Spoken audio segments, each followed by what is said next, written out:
The most widely published book in human history reveals that we are created in the image of God. Throughout our human journey, each encounter is an opportunity to see the shared humanity in ourselves and others.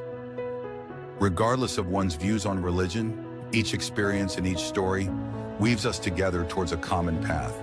A path of transformation, a process of growth and understanding, a recognition that, at our core, we share a common destiny. What does the search for truth really mean in our lives? How can we find a sense of unity in a world so diverse and divided?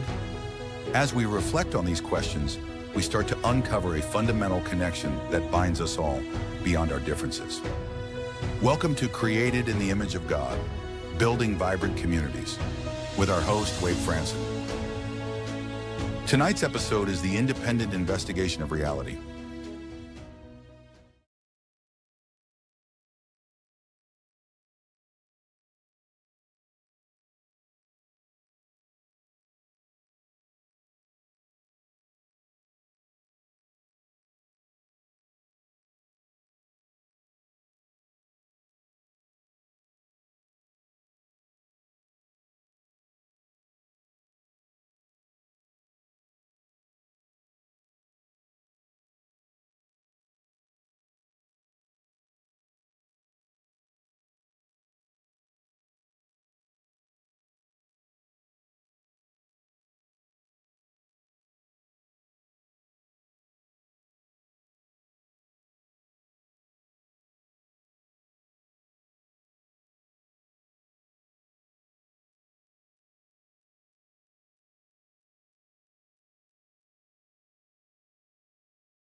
I just got to notice that I was chattering away here with no sound whatsoever.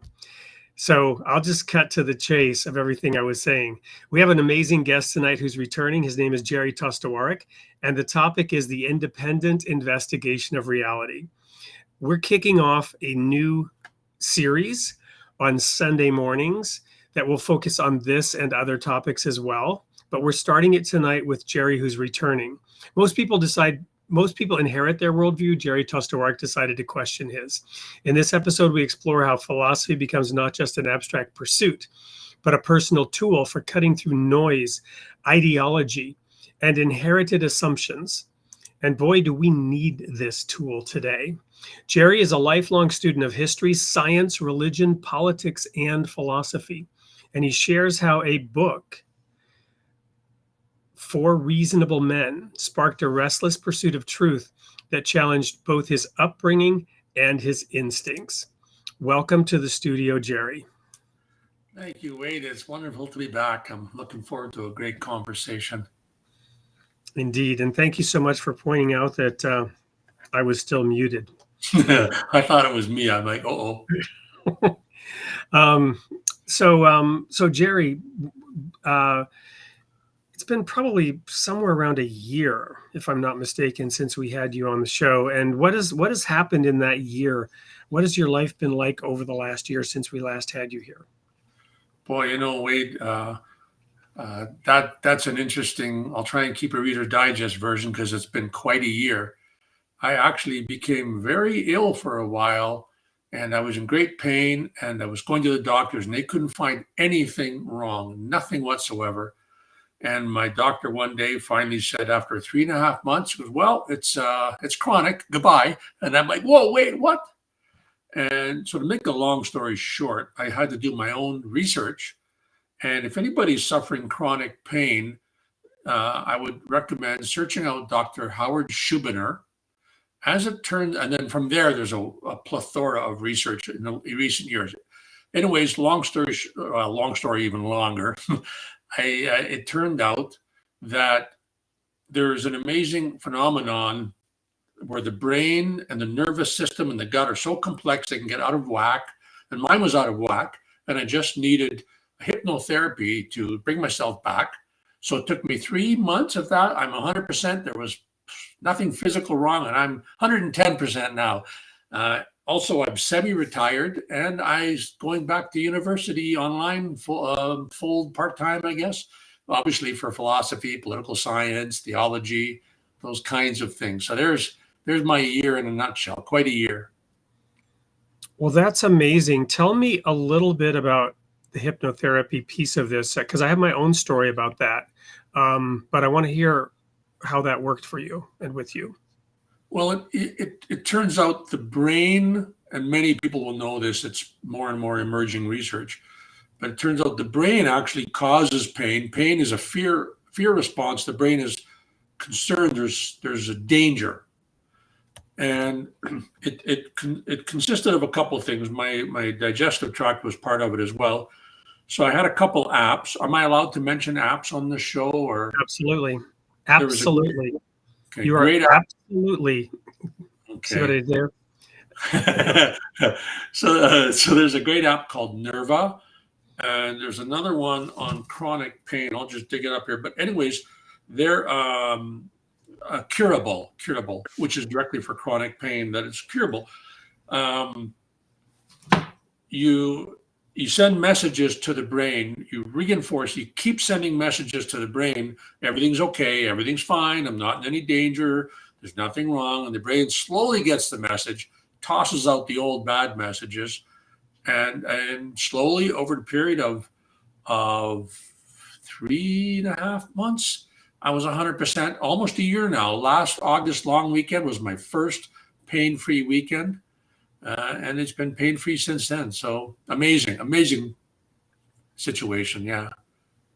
That is amazing. I would personally not have believed the degree of which we do have control through our own thoughts had I not personally experienced it. I also, it's in my first and my second book, this struggle that I had with an autoimmune condition that I was told would put me in a wheelchair by age 40.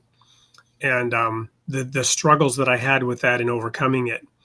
And I won't get into how that worked or the many things that I changed, but I will say that one of them was the way that I thought, the way that I looked at things, the way that I processed my life, my world. And in terms of hypnotherapy, I was hypnotized by a student. Again, this is in my book, my second book, I believe. Yeah, my second book. And I won't go into exactly all the details, but a student practiced on me. They needed somebody to practice for their test. And they were like, well, I was like, I don't smoke. I don't have a weight problem. Do golf, help my golf game. And I didn't even think I'd been hypnotized, and I forgot about it until the next time I played golf. And halfway through the golf game, I was beating myself up because it was a fun, like, tournament outing. I was newly hired at Deloitte Consulting, and the partner was there and a bunch of teammates.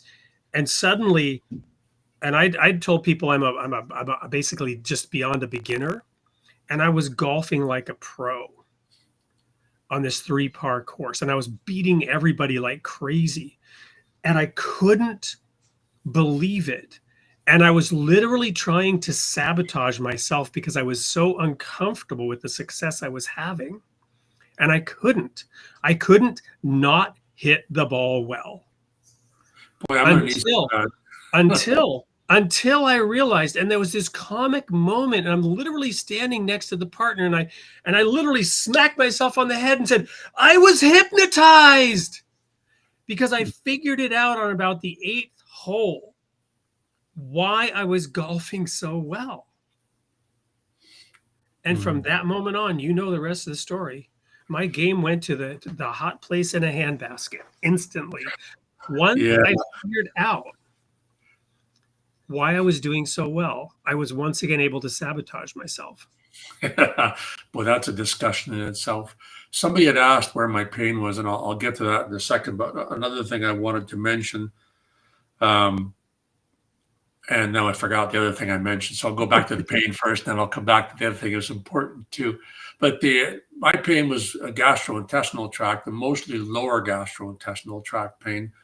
The other thing I wanted to mention, I recall now, is a lot of folks you go to your doctor or your physiotherapist, and you have physical damage in your body, and so, I have pain.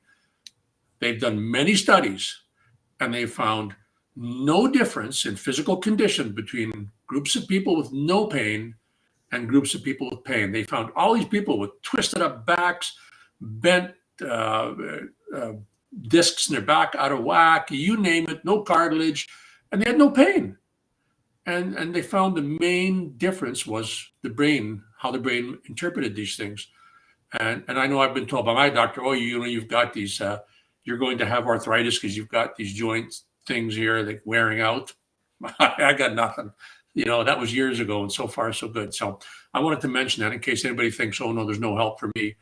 For most people, there's help. So anyways, kind of a side story, but it was a really... Well, no, it's an important one. My wife is actually a doctor of physical therapy, and she has studied into pain.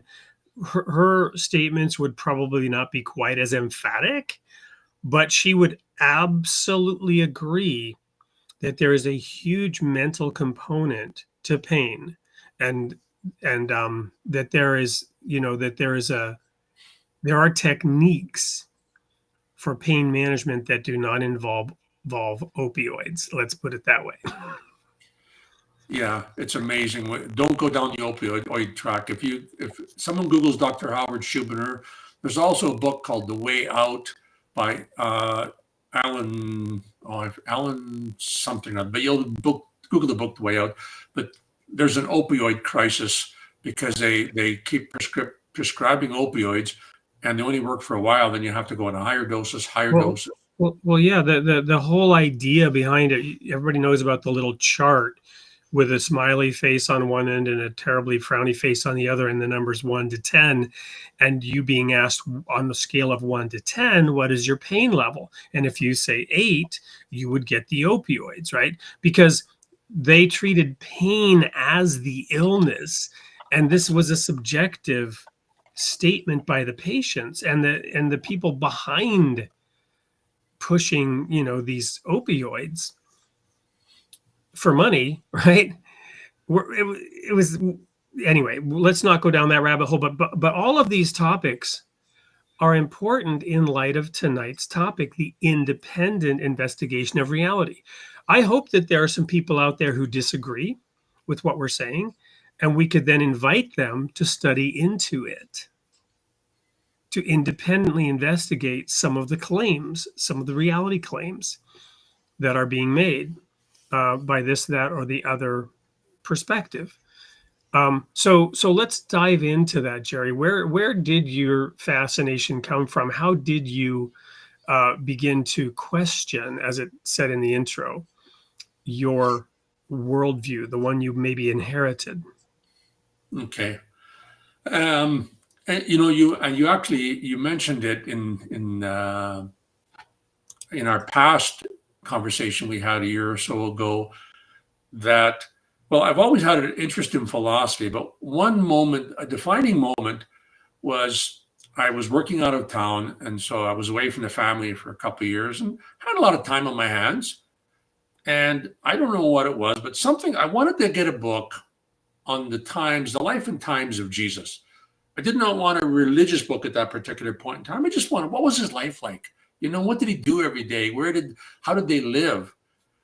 And I picked up a book simply entitled Jesus, and it turned out to be a completely revisionist history. There's all this revisionist stuff going on. It was complete revisionist history of Jesus and his life and who he was and what he meant. And it was nonsense. And I thought,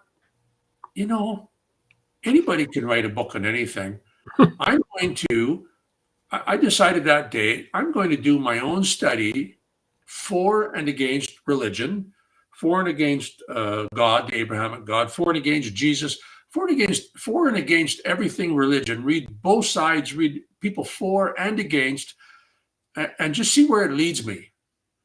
And that was 25 years ago, and I'm still bum deep in that research, and it's an amazing journey, part of my journey. And that was one of the big defining moments. What were some of the directional revisionist things that you said were foolishness? What were some of the claims that were being made about Jesus that you disagreed with? Oh boy, we're laying the gauntlet down early, aren't we? I'm just curious. Yeah, I don't recall. It was so many years ago, but I believe it was things like the usual stuff, like he was married. They probably had kids. He wasn't really the son of God. Those kinds of things. Now, when I make a statement like that, I should clarify, and I don't automatically believe Jesus is the son of God because somebody tells me so. I don't believe, as you know, I don't believe anything because somebody told me so. What is your evidence? And the Bible is very clear.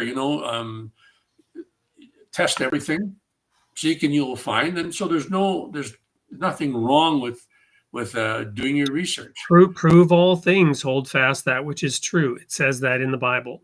Prove all things, hold fast that which is true.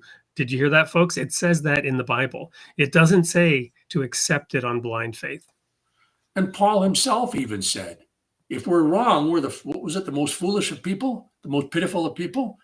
So he didn't say it, but he clearly implied, there was a clear implication that you can do your own thinking. You better think about this. Because the fact that he said, if we're wrong, we're the most pitiful.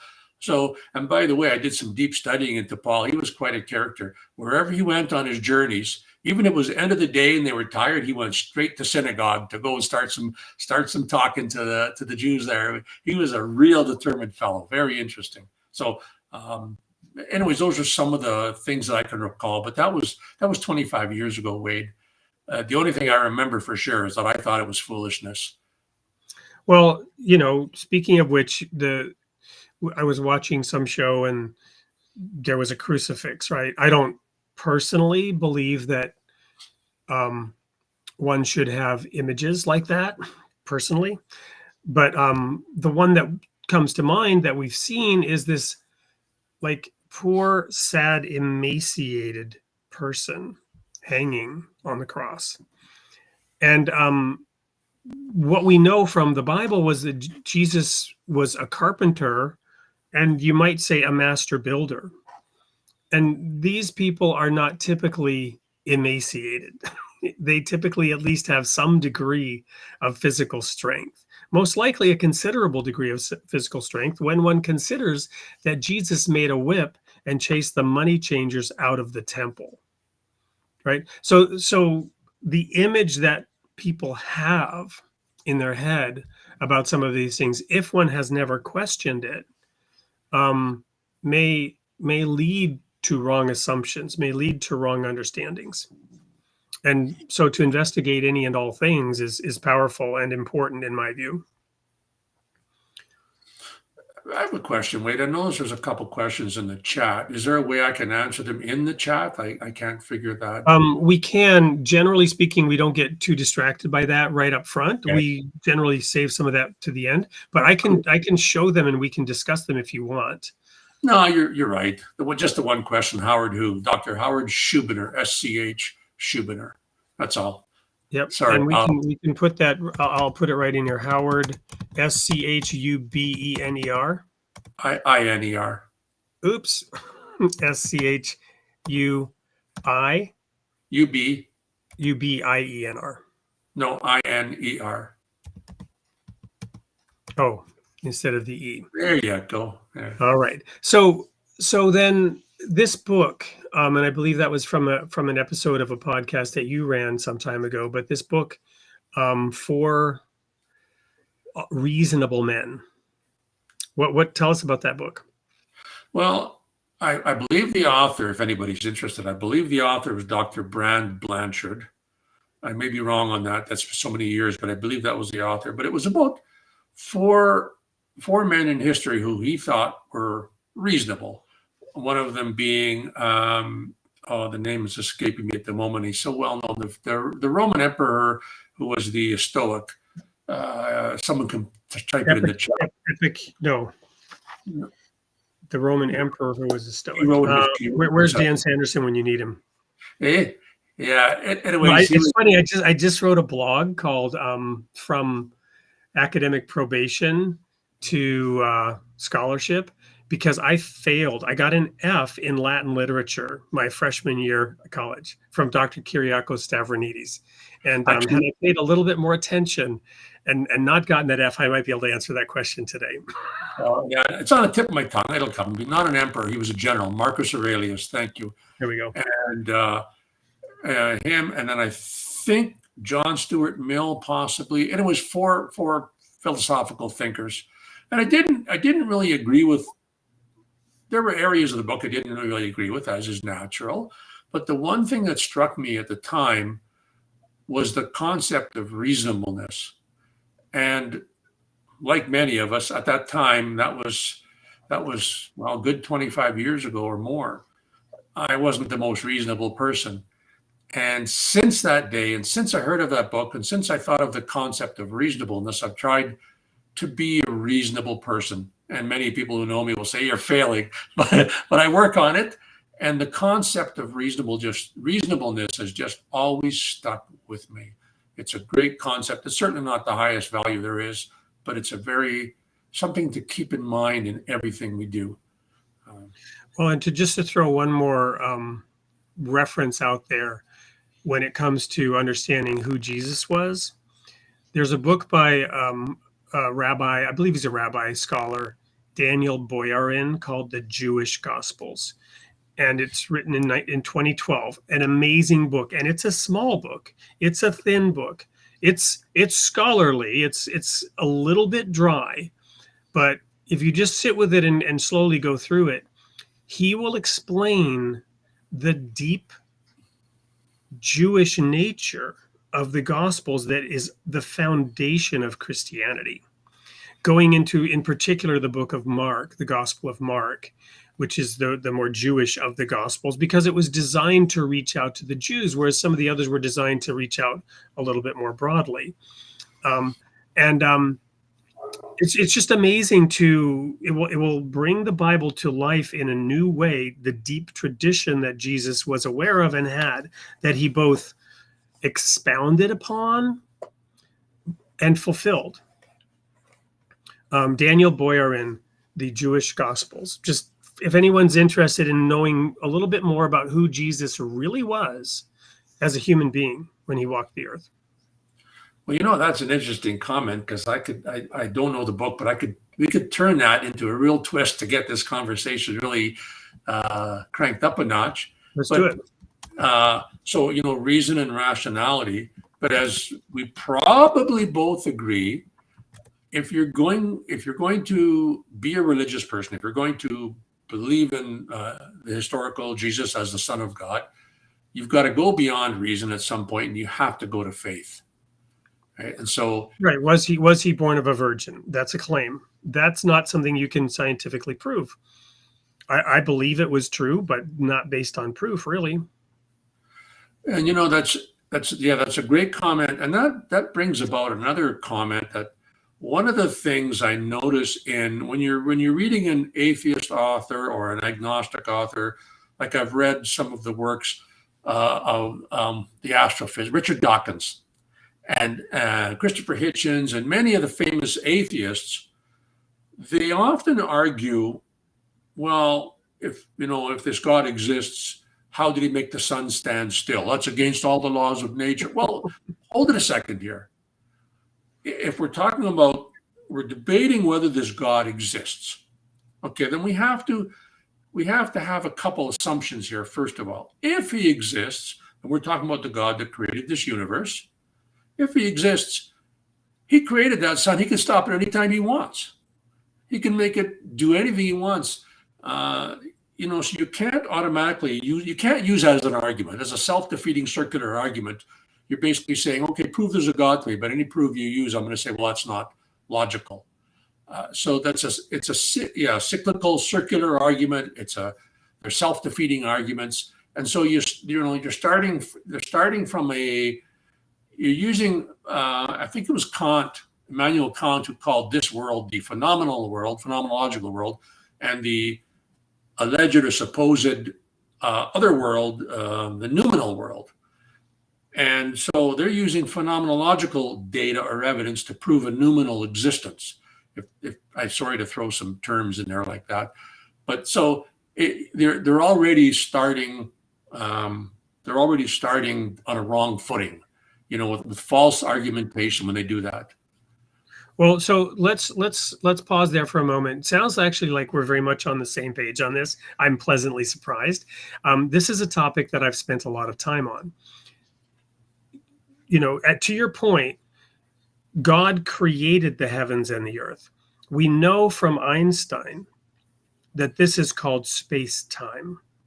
Therefore, God is the creator of space-time. And as such, he exists outside of time and space. Time and space is a construct that is in the complete and total control of he who created it. To your point, what's fascinating to me about this, and that's pure logic, right? So whether he did or didn't, whether such a thing exists or not, it is consistent. It has integrity if one accepts the premise that there was a creator. That's the thing that's not provable, because the creator exists outside of time and space, and we only have the ability to use those things that are within that hermetically sealed system. We can form a hypothesis perhaps about something that exists outside it, but we can never test that hypothesis. So therefore, God essentially must reveal himself. We can never force the discovery of God should God choose to hide. But the thing that I really, that's just the basis for what I'm about to say. But let me pause there and see if you kind of agree with the logical construct that I just set forth there. I would argue, and argue meaning argue the Sure. real meaning of the word argument. Position. Right. Yes, exactly. And I wish I could remember the exact wording. You said something was a construct, and I would argue against that point. I don't remember what it was now. We got so much flowing there. It's a logical construct that the creator of time and space is outside of the thing that he created. And therefore, the logical construct is that if that being chooses to remain anonymous, you're not going to discover it.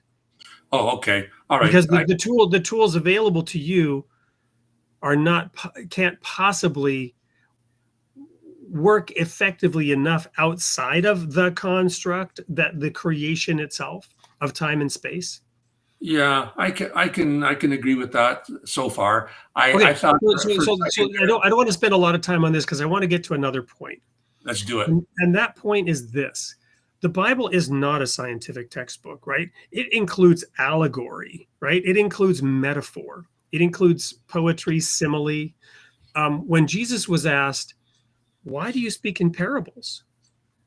He didn't say because stories make the meaning so much clearer, and people will remember stories, and they'll get the point. He said the opposite. He said, "I speak in parables so that hearing they will not hear, so that seeing they will not see." And this is in fulfillment of the prophecies of Isaiah. "I speak in parables to hide the meaning from them," Jesus said. "But blessed are your eyes and your ears, because you can see and hear." And they still didn't. He still had to explain it to them, and they still didn't get it. And Peter denied him 3 times. Even so, the point is, if God chooses not to reveal it, you're not gonna find it out. So the Bible is not a scientific textbook.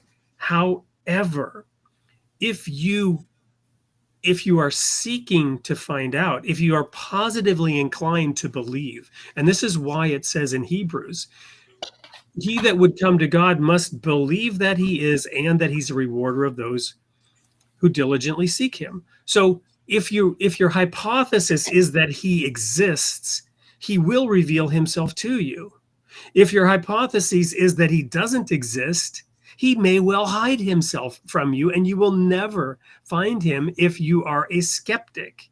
I'm not saying you can't or that he won't decide, but he has no obligation to submit to your test, right? So again, still not my main point. Stick with it. Here's my main point. Sure. Though the Bible is not a scientific textbook, if you are positively inclined, you will find all kinds of evidence that God has in fact tipped his hand to those who are searching for him, right? When he says he created the heavens and the earth, he gets into time right away. He gets into the idea of time right away. He begins to tip his hand about this thing called space-time right away. It's there woven into the fabric of the Bible. So for those who are inclined to want to believe, they find the evidence that is needed to reinforce that belief. That indeed, though Adam and Eve and early man couldn't possibly have understood Einstein's theorems, they didn't have the beginnings of the basis to understand planetary movement and things that, we began to understand more about in the Enlightenment. And yet there it is, woven into the fabric of those early chapters through the revelation of God. The more, the more we listen to biblical scholars from different angles, coming from different angles, the more amazing the evidence, the thoughts that come out of that book, and it's powerful. There's I don't know if you agree with him or not, but everyone's probably aware of Jordan Peterson. He's got a great biblical series on the Daily Wire with several biblical scholars coming from different angles, including a couple of philosophers throwing in their lot, and just some amazing, deep interpretations that you would have never thought. Why didn't I think of that? Powerful, powerful stuff. There was a philosopher I really respect him. He was a 20th century philosopher, American philosopher, Mortimer J. Adler, and he wrote a book, and I don't recall the name, someone might be able to find it, about his personal search for God. So he was a philosopher. Many philosophers are atheists. And he decided to prove, using philosophical arguments, that there is no God. He figured, okay, if there's a God, the only way to prove it rationally, philosophically, is if there's a question, and if there's a question to which the only answer is God. And it's up to you. I don't want to do a spoiler, so I won't say it unless you say go ahead. But he ended up becoming a believer. He ended up finding the question to which the only answer was God. And it was a powerful turnaround for him, because he set out to prove there was no God. Another thing you said early on, I think you should go ahead and spoil it, share that, because people may not have the time to go find it, and they may have forgotten or disbelieve it and have to go find it anyway. So I would go ahead and share it. Spoiler alert, here it comes. And many people may have already heard this argument. I don't think it was his original argument. I think he just found I know I've heard it, but I've forgotten exactly what it was, because I studied more Adler as part of my theology degree a few years ago. And yes, Adler wrote some really good books.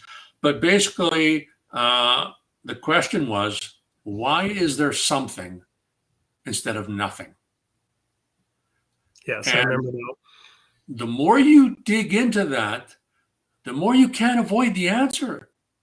If this is a cold, meaningless universe, why is there anything? If this is if we are nothing but the product of evolution, and I also have a science degree, I certainly understand science, and I don't think the two are mutually exclusive. But if we are the products of evolution, where does this faith and belief thing, where does this come from, and how does it fit into survival? If it was, I'm trying to remember the Kierkegaard, Soren Kierkegaard, and he had some pretty abysmal thoughts, pretty deep negative thoughts. He's often thought of as the founder of existentialism, which is some pretty brooding stuff. And he basically, if there's no God, it's all meaningless and it's all despair. And so anyways, just throwing thoughts around.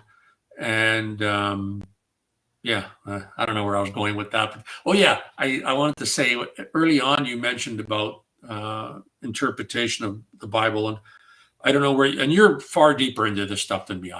I fully admit that. So you can, but anyways, people have to remember that there's, you get these people to say, well, the Bible should be interpreted completely literally, every word of it. And I don't agree with that. And I don't know where you stand on that, but No, no, there, like I said, there's poetry, there's allegory, there's symbolism. All the letters of Paul were not meant to be. All I would say to that is, just because there's a spiritual meaning doesn't mean there was not a literal meaning either. So you can take it to either extreme. Exactly. And that's a perfect introduction. I wanted to read, could I read about a half a page from the introduction to Our Enemy of the State, a great book. But I wanted to read this because this is something we all need to remember, because let's do this. Let's go to the commercial break first, which is your intro video. And then when we come back, you can kick off with that. What a great because we're already so deep into this, I forgot. And I want to go ahead and give people a little more background here. So don't go anywhere. We'll be right back with Gerry's reading of Our Enemy of the State. Our Enemy of the State. We'll be right back.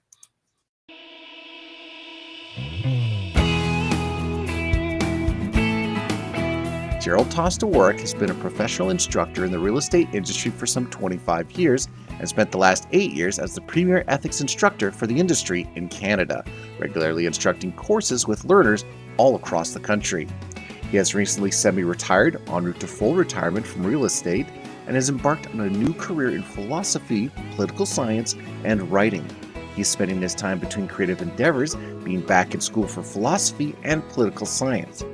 His creative endeavors include his new podcast, Surrogate Dad, where as a father of 3, he offers his years of dad advice to young adults who've never had the opportunity to receive dad advice, and writing, including the just-finished first draft of his first novel, The Woods, where 3 friends are out hunting when one of them becomes lost in the deep dark woods, and deep dark secrets begin to emerge. As a guest on Soup Media, he and Wade have a deep discussion on philosophy and the independent investigation of ultimate reality.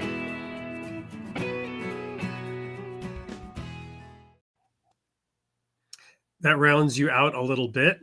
I can't wait to listen to that Surrogate Dad. I might learn a thing or two. Well, I've just started that podcast. I've only got 1 episode out so far. I just started it, and it was my daughter and my niece saying, you should, for all the people that never had a dad or a chance to get dad advice, give them a try. Great idea. Thank you. So hopefully it takes off. It's brand new, so spread the word. All right. So shall I go ahead and read the little? Yep.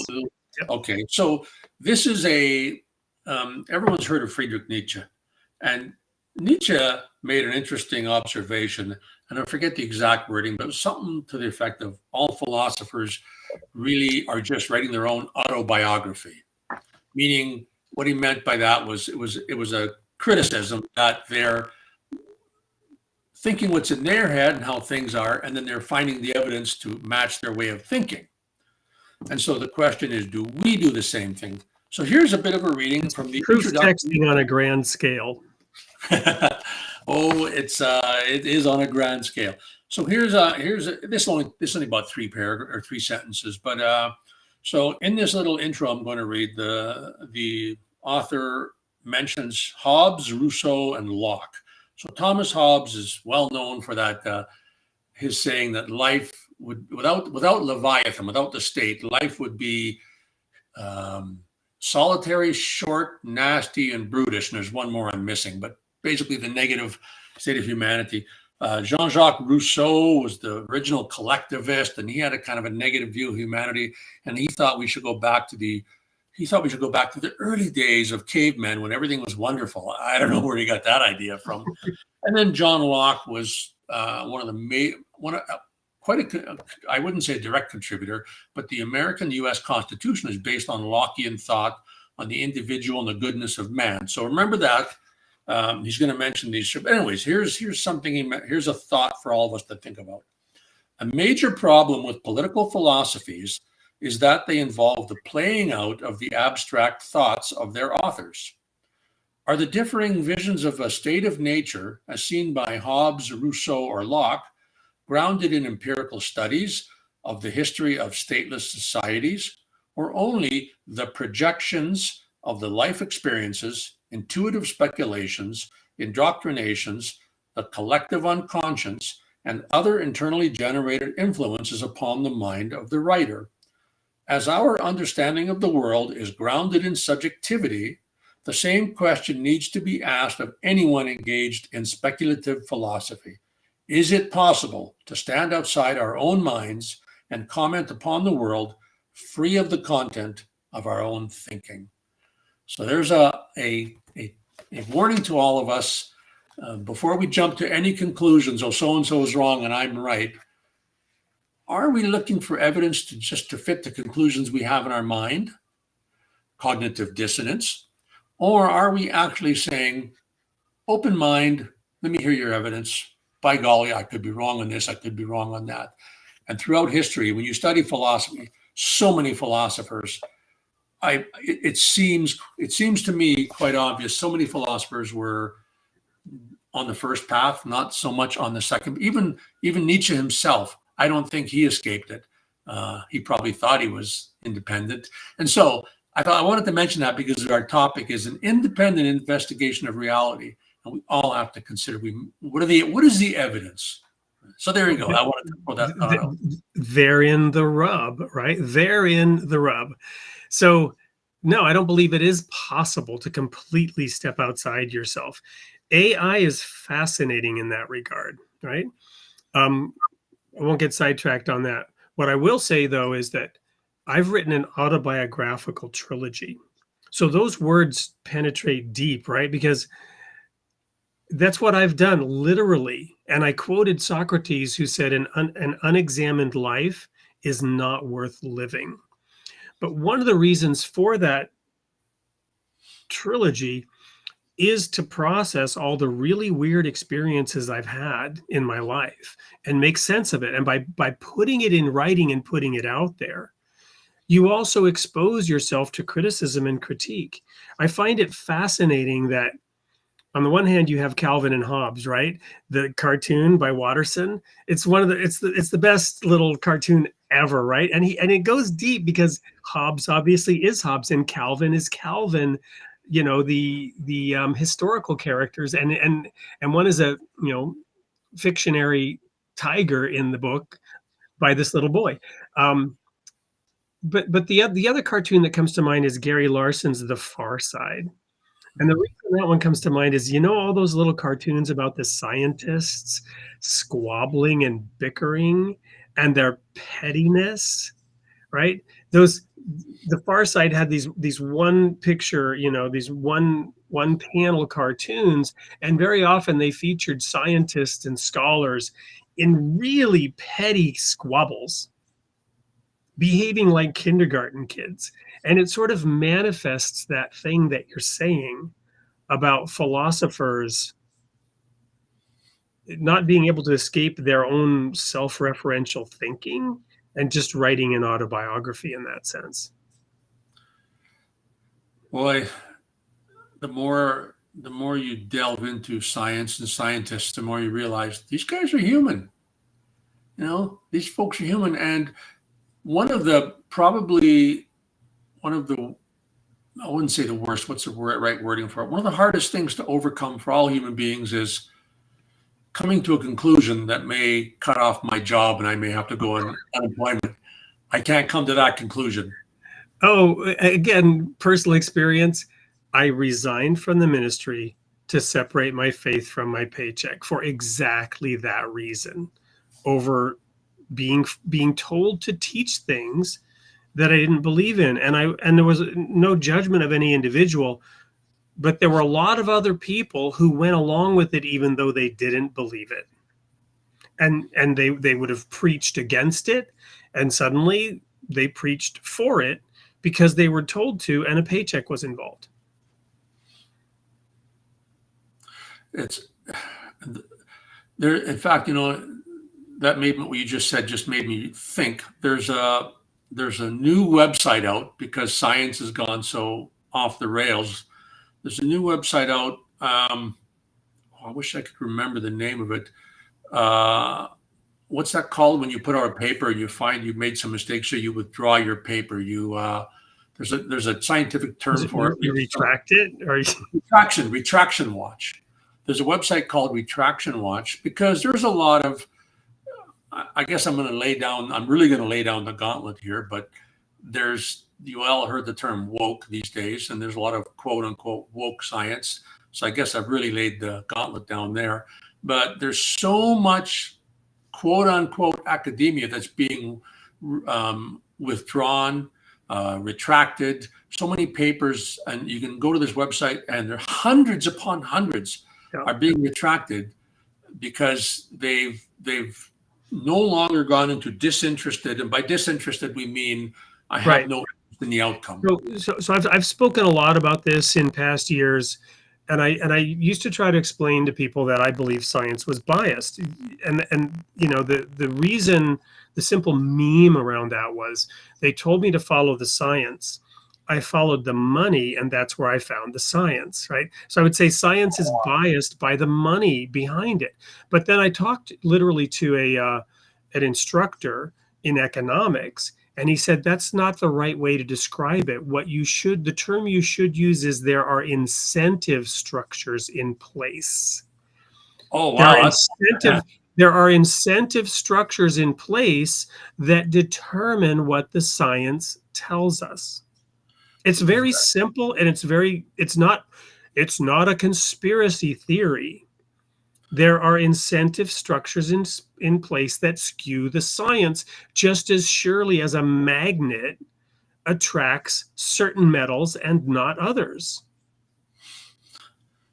So, and I don't know if we're getting off on a sidetrack here, Wade. By all means, pull me back if we're getting off on sidetracks.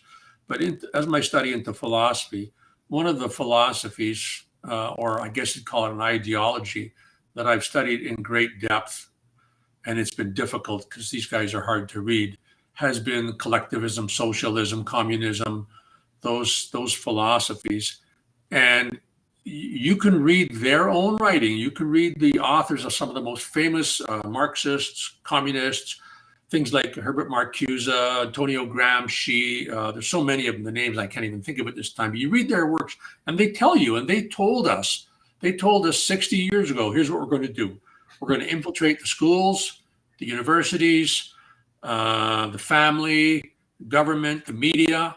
We're going to infiltrate these, and the science, and they've done that, and that's where we are. And so I'm sorry if I'm going off the rails here and getting into an area you don't want to. We can always pull back, but no, the thing is, that's what this is about, is the independent investigation of reality.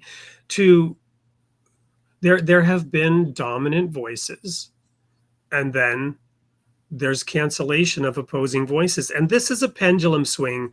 It goes back and forth. But you mentioned woke. What I like to describe is people standing on top of an SUV that is firmly entrenched in the left ditch, mired in the mud, can't get out, spinning its wheels. And there's a tow truck that's hooking up to the SUV to pull it out of the left ditch. And there are people standing on it screaming, "Stop, stop, you're heading towards the right ditch." and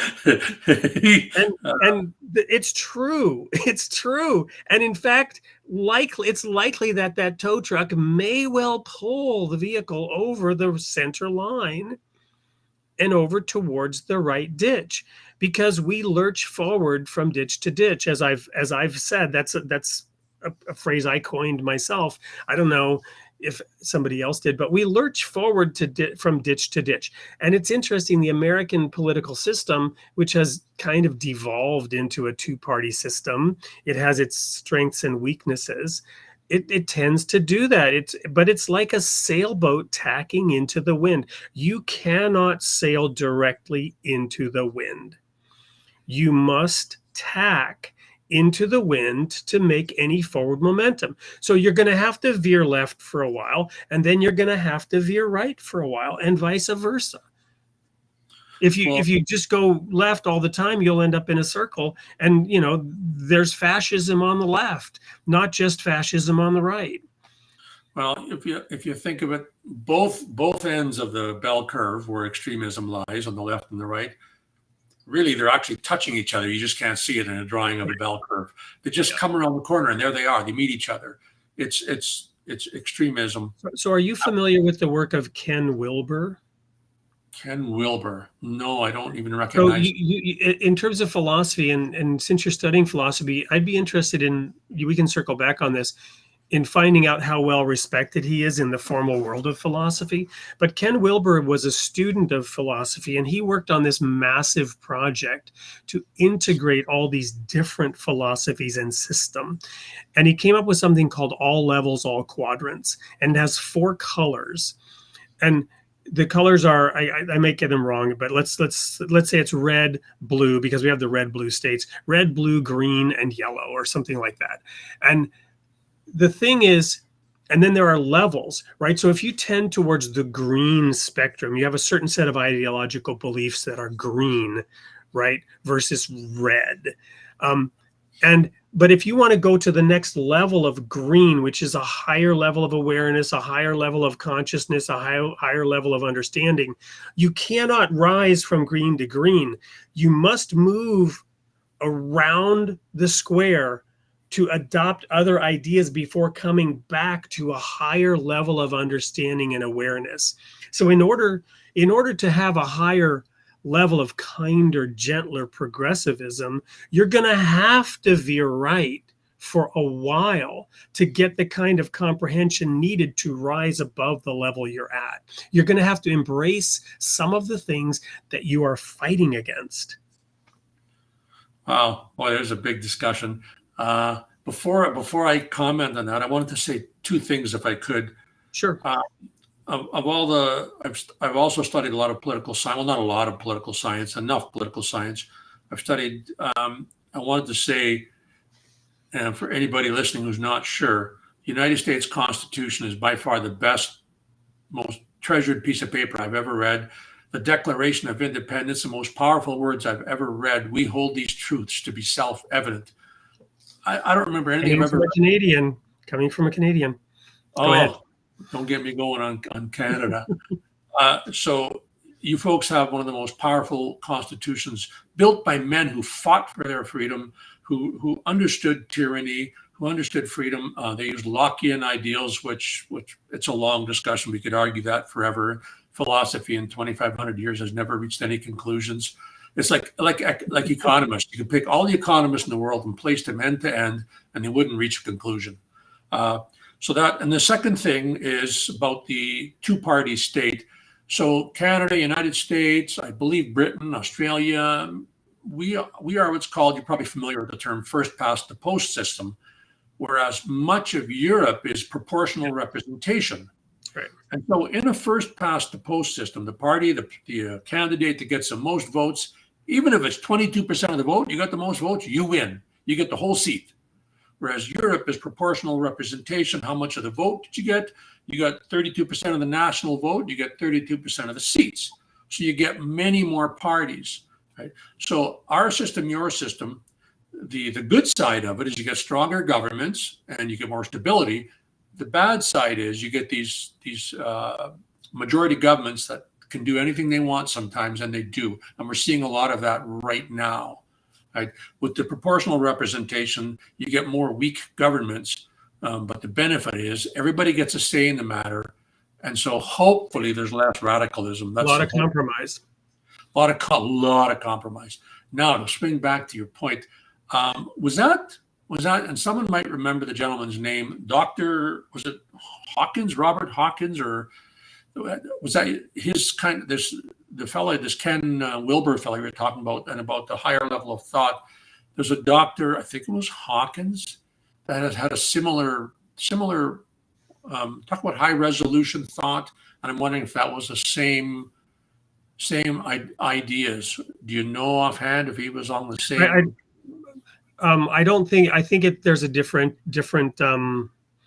let's say quality of what he means by levels. It's less about purity or vibrational resonance, and it's more about understanding and awareness, I think. But I don't know.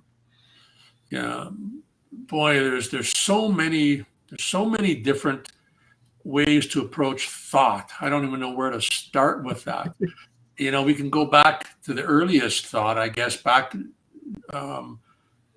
before the Enlightenment. And by the way, the Enlightenment is a name that the so-called enlightened philosophers, they gave it that name. We're enlightened. This is the Enlightenment. So it's not like the world woke up and, oh wow, these guys are enlightened. But before that, thought was based more on deductive reasoning and passed on authority. A lot of the Bible is passed on authoritative thought. And so deductive reasoning is more, people have probably heard of the term syllogism.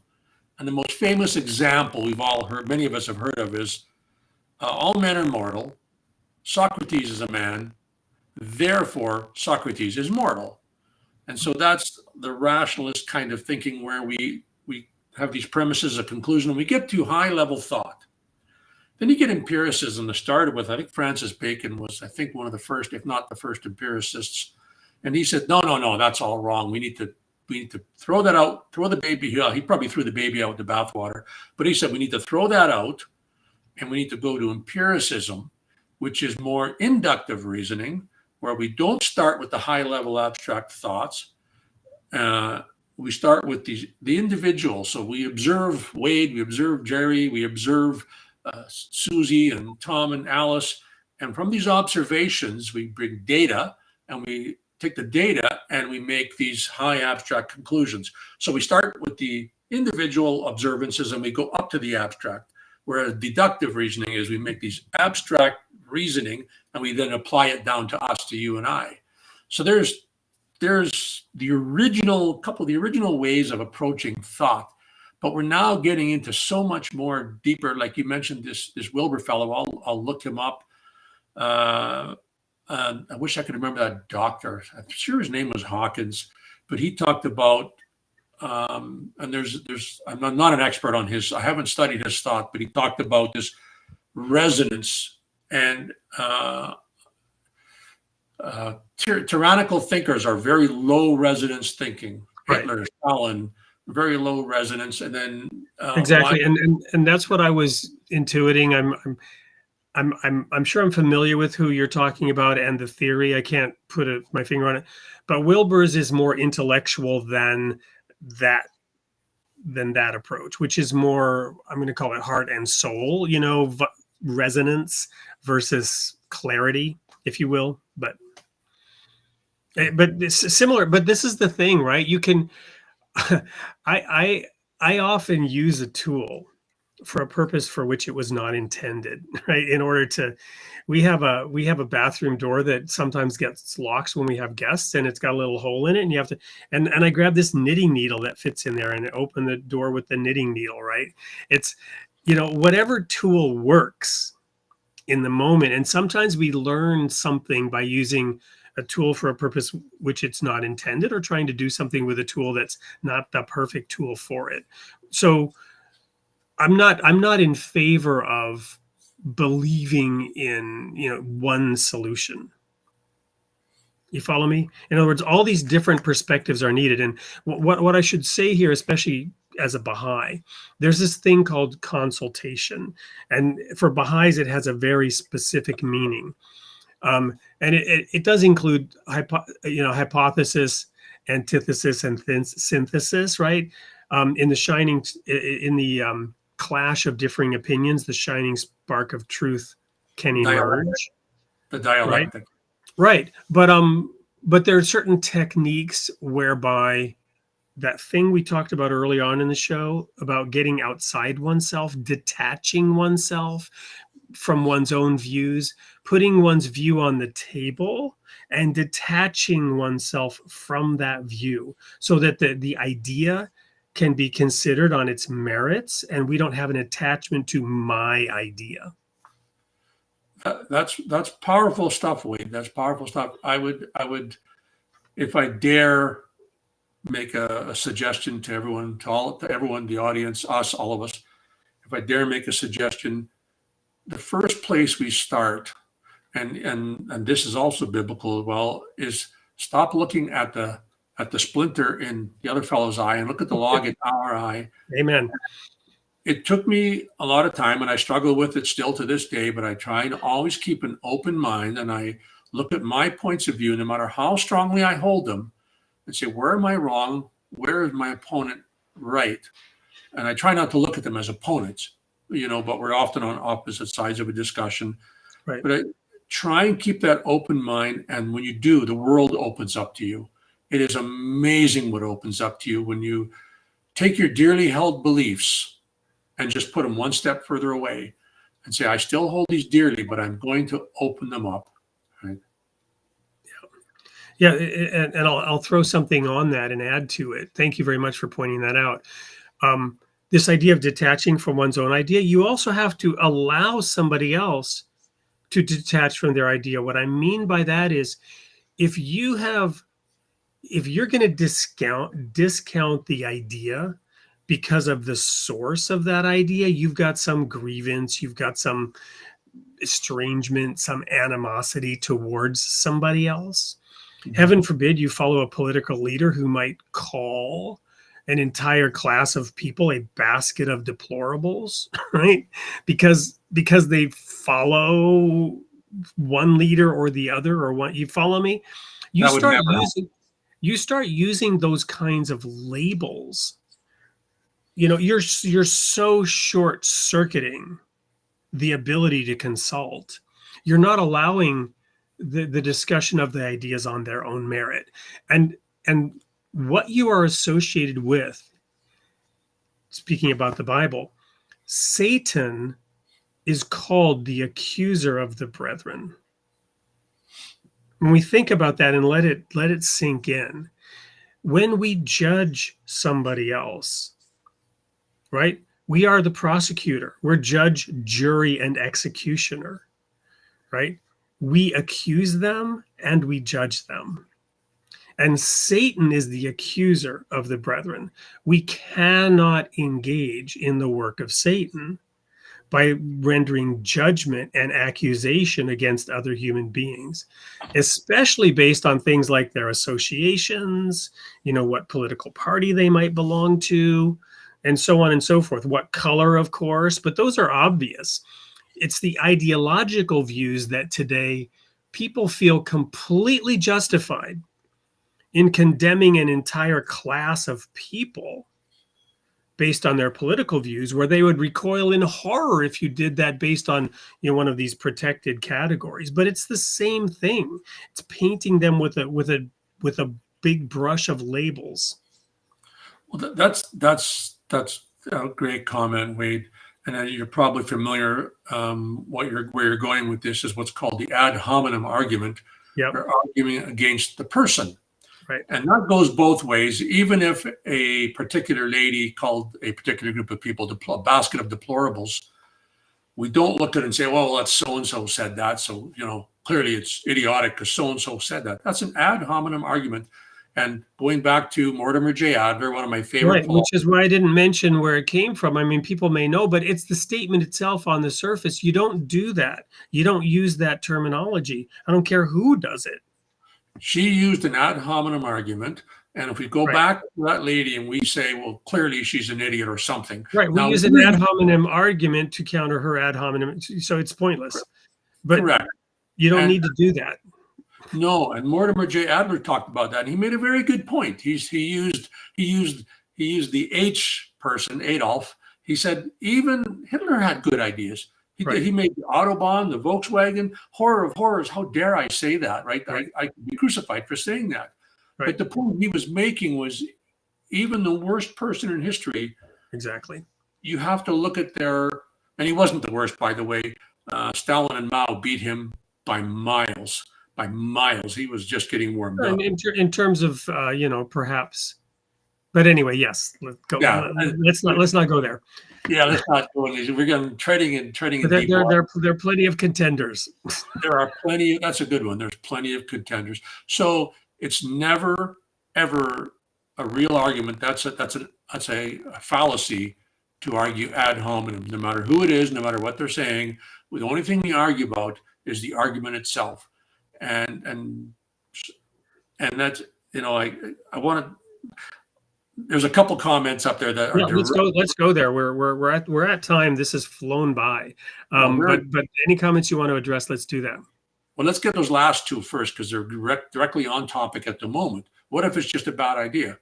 Okay, well, who determines it's a bad idea? Who gave you the authority to determine what's a good or bad idea? What's your method of determining it? How do you know it doesn't hold water? Right? What are your methods for doing this? We can't come and say that. How have we determined that? What has been our method, our unbiased, empirical, or inductive or deductive method? What is in our method of arriving at that conclusion? Right? So I took a corporate training today randomly about empathy and solving things in the workplace. And what I will say here about, it could very well be a bad idea, and you may have the experience to know that it's a bad idea. But if you just stop for a moment and instead ask a couple of questions, like, so how in your view, let's say you're the presenter of the bad idea, and I say, so how in your view does this idea address the issue, right? Now I'm asking you to explain why you think it's a good idea, but I'm doing so in a way that invites you to share your perspective, and there will be a nugget of truth. There will be a nugget of goodness as to why you think it's a good idea, even if it's the most horrible idea ever and would absolutely be pouring gasoline on a fire. There's some reason you think it's a good idea, and we need to get to that in order to solve the problem together. You follow me? I think so. I want to make one comment. I don't know if I'm going off in the wrong direction here, but another very common false argument is where we throw a kernel of truth and then we use that to lead into a wrong direction. But that kernel of truth gives it the air of authority. I'm laughing because I referred to my blog about from academic probation to scholarship. The paper that I wrote that got me an F, I was getting a D. And the instructor offered me to write a paper to bring up my grade, Dr. Stavronidis. And the paper that I wrote was Latin literature as it relates to the garbage can principle. And I then proceeded to opine on how the garbage can principle is, even in a bucket of garbage, you can find an occasional kernel of whole corn. Oh my goodness. And that's why I'm laughing about the nugget of truth, right? Sorry, go ahead. I just couldn't help. But you were saying, that there's a fallacy to that argument. Explain why.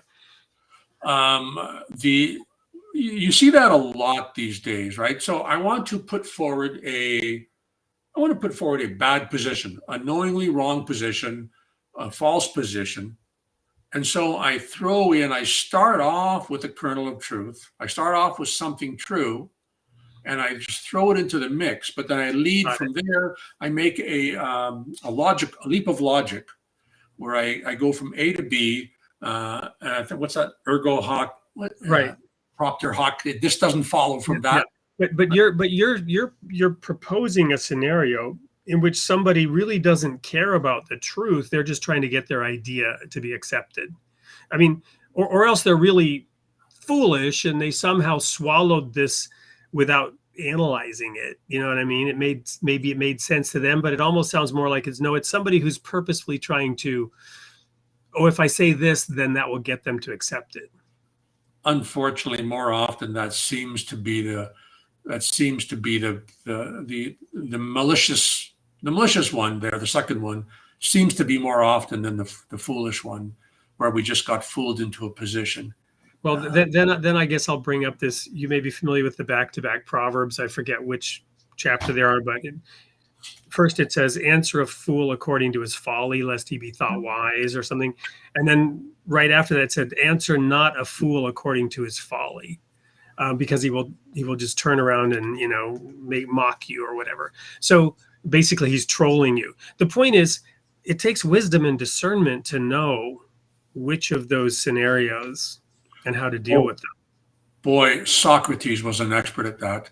He knew when to answer a fool according to his folly and when not to, and he would have his opponents turned in circles, which is, of course, why they said, "Fine, Socrates, execution for you." He must have been a real pain. I noticed Planck made a comment, don't forget about abduction. Did you mean adduction, ADD, which would fit right into what we're talking about now? I think adduction, you can correct me if I'm wrong, is where you're citing examples. I suspect he was trying to be humorous. Oh. But I could be wrong. Okay. He's trying to abduct the conversation. I don't know, maybe. And you mentioned Proverbs. I heard a great one the other day, and I don't recall where it was, but it's kind of off on a sidetrack, but it really fits in well. Is humility doesn't mean thinking less of yourself. It means thinking of yourself less. Stuck with me. I had to throw it in there. Here's a comment from Bert Wade. You're assuming people are being trained to think rationally. It appears people would rather follow their phone and remain dependent on some device. Well, I'm going to be like Socrates here and get myself in trouble. There's a lot of truth to that but again, who are we to make that decision? Right? It's a good, it sure, well, actually the first sentence is fantastic. You're assuming people are being trained to think rationally. Great. I made that assumption many times and I realized not everybody is. But of course, does it really follow the next statement? They're just, well, actually, it kind of does follow. Yeah, it does. Well, I guess this brings me back to my favorite light bulb joke, right? How many psychiatrists does it take to change a light bulb? Only one, but the light bulb really has to want to change. Right? So people have to want to arrive at the truth more than wanting to be right, wanting to put somebody else down, wanting to gain power in a certain situation, leverage in a certain situation, just get their way for ulterior motives that they're not sharing, all kinds of reasons why people don't care about the truth. Yeah. Or there's that one, Few Good Men, right? You can't handle the truth. Can we handle the truth? I wrote a blog years ago. You shouldn't try to handle the truth, right? The truth is the truth. If you're trying to handle it, there's a problem right there. We don't handle the truth. Good comment. That's right. That's a great comment. I like that. John mentioned the Mott and Bailey. I don't know if that was exactly Mott and Bailey. Mott and Bailey, and you can correct me if I'm wrong here, John. I believe that's where somebody tries to lead you down a wrong path. And if you catch on and you call them on it, then they retreat to their safer argument to get out of it. And I can't think of an example right now, but I think that's the Mott and Bailey. Maybe that's what I said. I don't recall the premise where you're coming from with that, but that's a good one for people to look up because, we're talking about reality. And one of the more very prominent ideology these days, philosophy, whatever you want to call it, that many of us here would be familiar with is postmodernism. And there's a fantastic book on postmodernism called Explaining Postmodernism by Dr. Stephen Hicks, actually a Canadian who, I think Canadian born, lives in the States. And it's a fantastic explanation of postmodernism. It's a fantastic book. I just warn you, if you get the book, the first 3 chapters are murder. He explains some really in-depth philosophical concepts, and you just want to stick a knife in your eye. It's that complicated. It's that hard to get through, but it's worth it. You've got to get through the first 2 or 3 chapters of the book, and then it just reads like a murder mystery, but it's all true. He's explaining postmodernism. And anyways, so coming back, they hold a lot of interesting beliefs. One of them being is there's no capital T truth, which is actually a self-refuting argument, because to say the statement, there's no such thing as capital T truth, right? Everything's relative. Well, if that's true, then the statement you just said is not true. So anyways, it's really interesting. But that you talked about truth and handling the truth and Handling such. the truth. Yeah.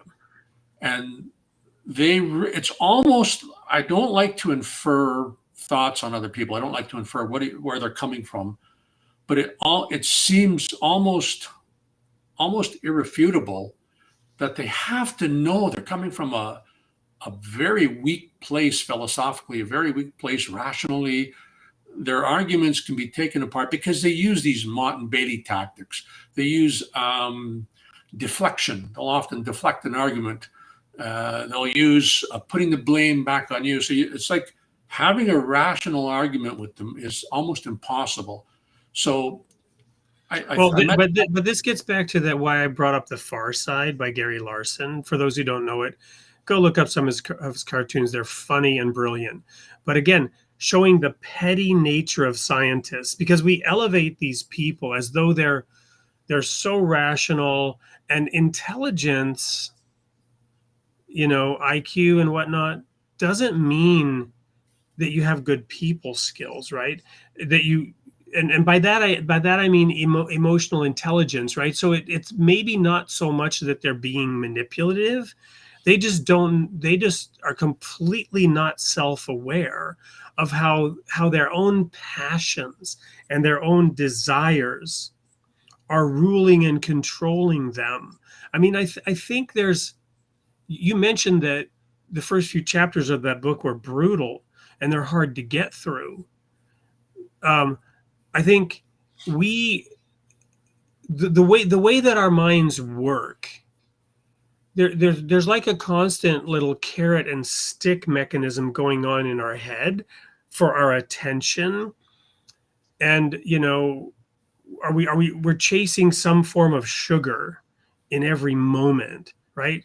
Some form of desire in every moment that is short-circuiting logic and rationality. I mean, Star Trek with Spock, right? Spock, the one of pure logic, compared to Captain Kirk, right? Who was completely illogical most of the time and just chasing his passions, it seemed, right? And I think that's the way we all are that way. We're all petty. We're all trapped by our own ideas, by our own desires, by our own, the Bible says we're all carried away by our own lusts. And we don't, but it's subtle. It's like that golf hypno exercise that I talked about, where we're self-sabotaging and we don't even know it. And somebody else could point it out to us and we would deny it to the grave. We wouldn't even be able to admit it to ourselves that that's what we're doing. We're really not aware that that's what we're doing, even though that's exactly what we're doing. And so I think to give others the benefit of the doubt, but for the grace of God, go I, right? I think that's the key, and why I said earlier that asking those questions about, well, why is it that you think that's a good idea? To try to get to the bottom of it so that we can reach agreement, so that we can take that little piece of truth as to why it is that they want that, find out what their need is, what their desire, and try to incorporate it if possible, take it into concern. I'm gonna hold forth just for another minute here. Again, in this corporate video that I saw, one of the examples was somebody who referred to somebody else using the wrong pronoun, and how to go and apologize to that person. And what struck me was how I'm really trying not to get into this issue per se, but what's going on is I get to make everyone around me conform to my view of the world.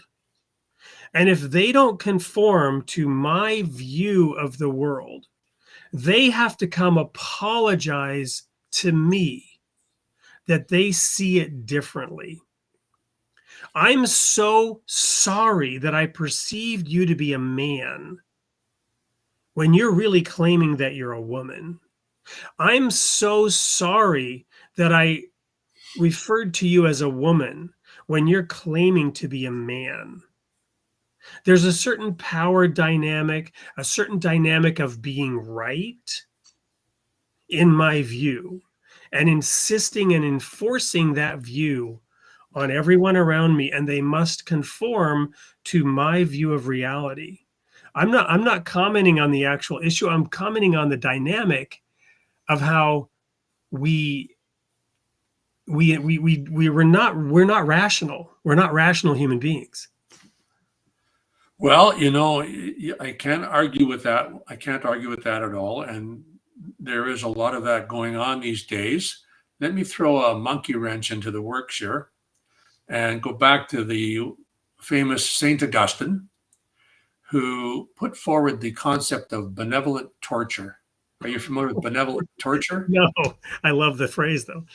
It is incumbent upon us to save our neighbors who are not believers. We need to save them.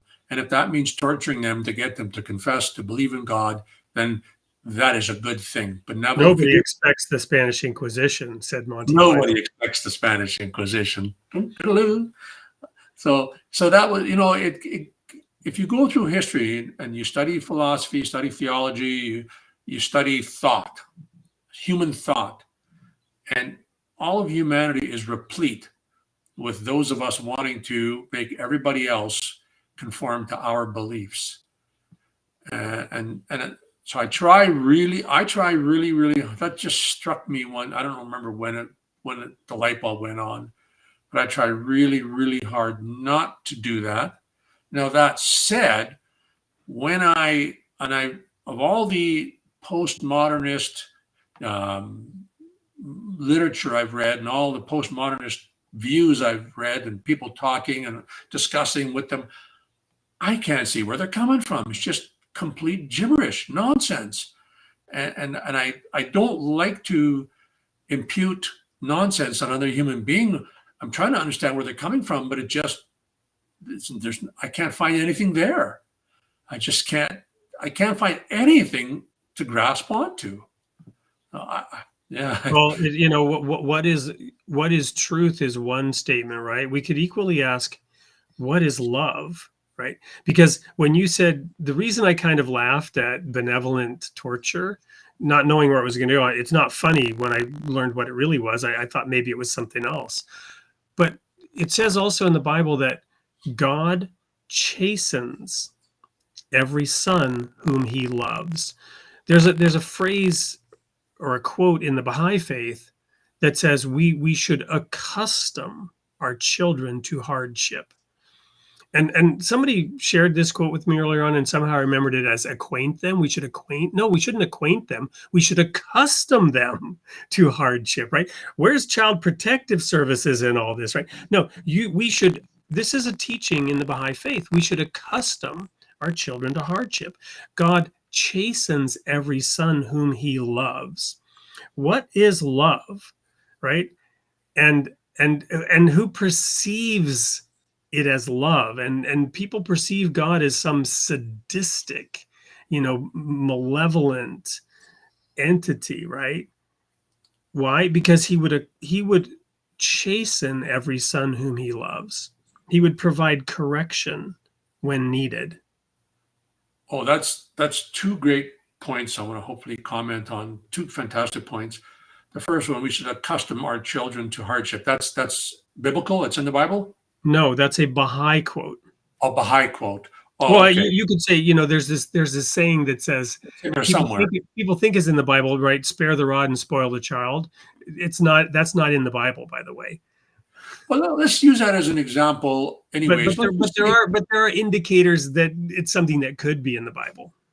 Well, you know what? It's probably in there somewhere, but let's use that as an example. The place that's usually probably inferred is train up a child in the way he should go.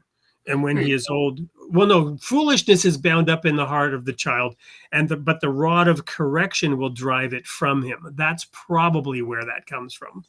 Okay, let's use that. That is a biblical quote. Foolishness is bound up in the heart of the child, but the rod of correction will drive it from him. Okay. I want to use that as an example, and you're going to be way ahead of me on this. So I ask you to bear with me Sure. till I've done, because you're going to be way ahead of me on this. And this is a lesson for all of us when we study the Bible or any ancient text.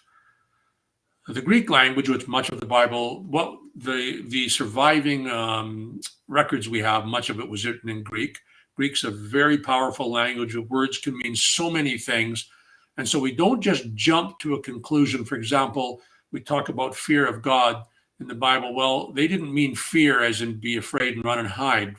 It was more of a respectful kind of thing. Anyways, the point, I guess where I'm going with is we got to be very, very careful, because we have to look at the time it was written in. What was the time like?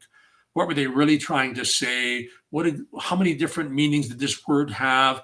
So foolishness and sparing the rod probably doesn't mean every child's a fool and you should beat the living heck out of them. It probably doesn't mean that. No, and there are many mitigating verses that would, like those two answer a fool, don't answer a fool kind of verses. Yes. And the second thing I wanted to say, and you talked about love, God being love. And so this is something I'm working on, and I'm very early on. I just started this, and I've got a ton of research to do on this one. This is just an idea I'm running through. So I'm going to get myself in trouble here, but I'm going to admit that I'm a Catholic and a strong Catholic. But I've always had a problem, and I don't take it lightly going against the teachings of my faith, but I've always had this problem with Catholic teaching is we don't really know for sure if we're saved. I am a strong Catholic, and many of the beliefs people have about Catholics are wrong. I want to say that we don't worship statues. We don't worship idols. Those kinds of things. My apologies for bringing up the crucifix. I didn't know you were a Catholic. Oh, that's okay. I was sitting there when you said that. I was, thank goodness my crucifix is in the other room. One of them. But anyways, we don't really know for sure if we're saved. So we need to go to confession. We need to do a certain thing. But yet we know we're saved by grace. We're not saved by works. The Catholic Church agrees with that. We're not saved by works. If you had to use one word to describe God, if you only were allowed one word, the word that comes to my mind most often that people use is love. And so God is all-knowing, all-loving. The Bible does say God is love. Thank you. You've done some of my research for me. I'll have to pay you. So, but God is also our Father. And there's a verse somewhere you'll know better than me about God has long arms, a father with long arms or something. And even in the Old Testament, I'll separate your sins as far as the east from the west. And God also refers to himself as a mother hen who would, right? But the biggest thing, oh no, I forgot the biggest thing. Darn it. Yes.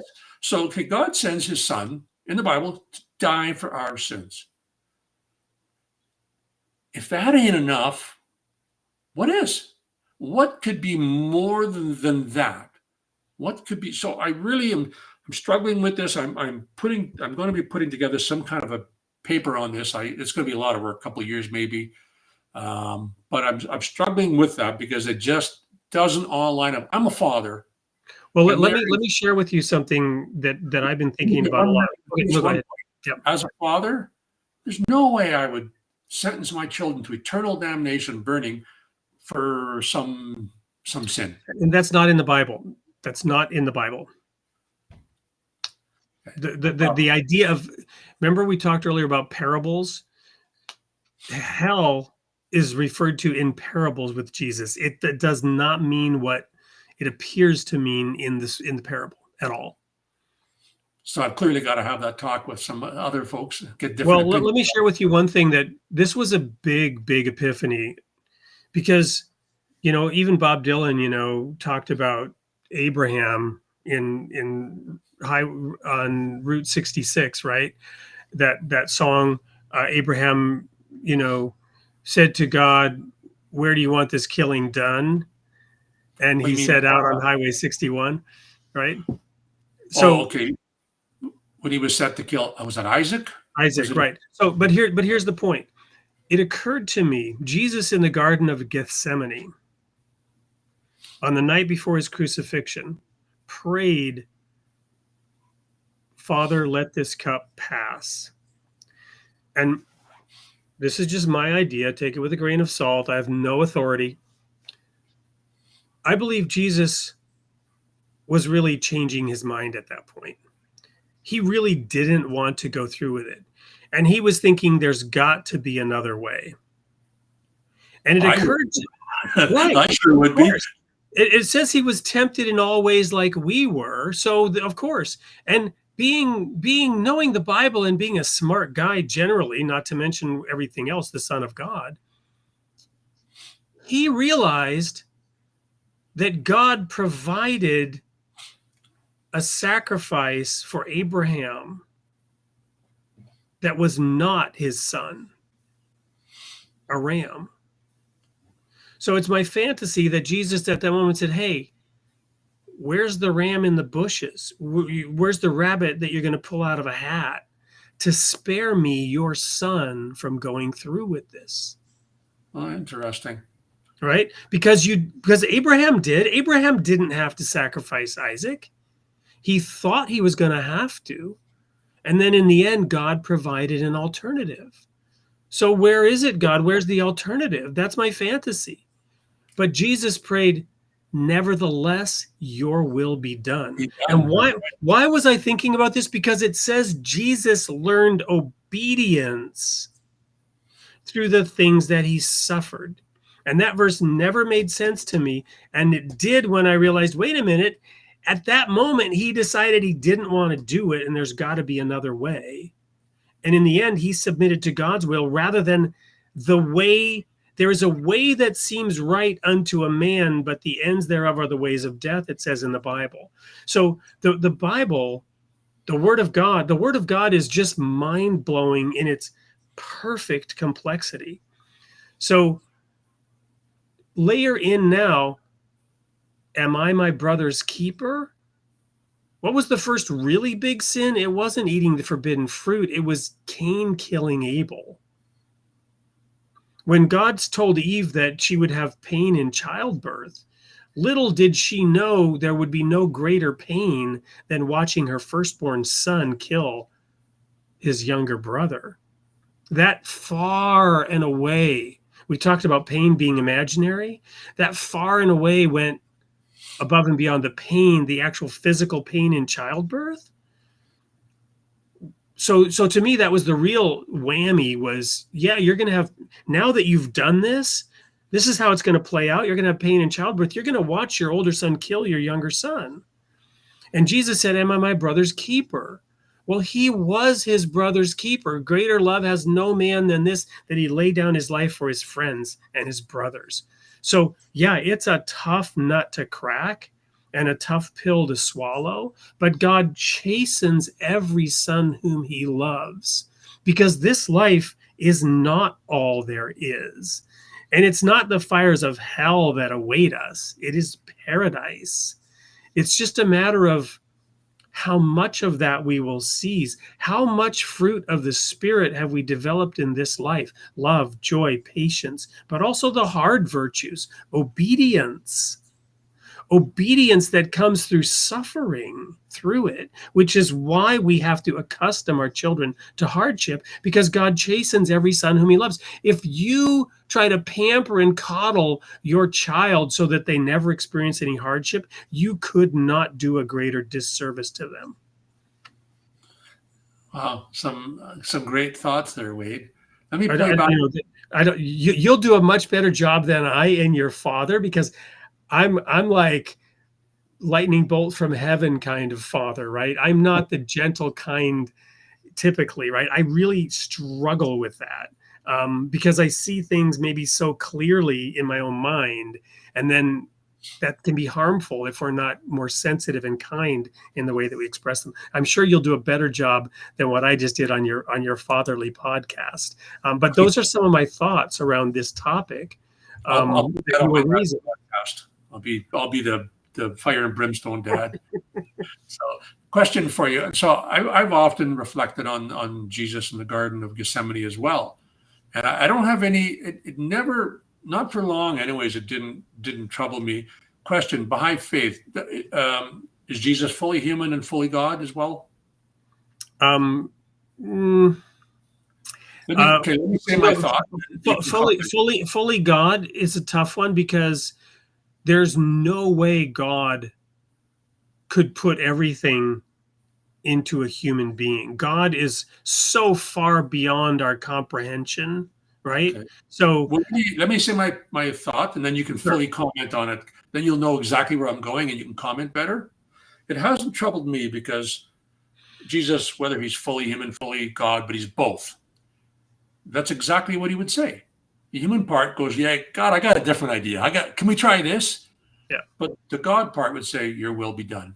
Right. Yep. So it never troubled me. I thought, yeah, that's exactly what he would say. So that's where I Well, was no, going.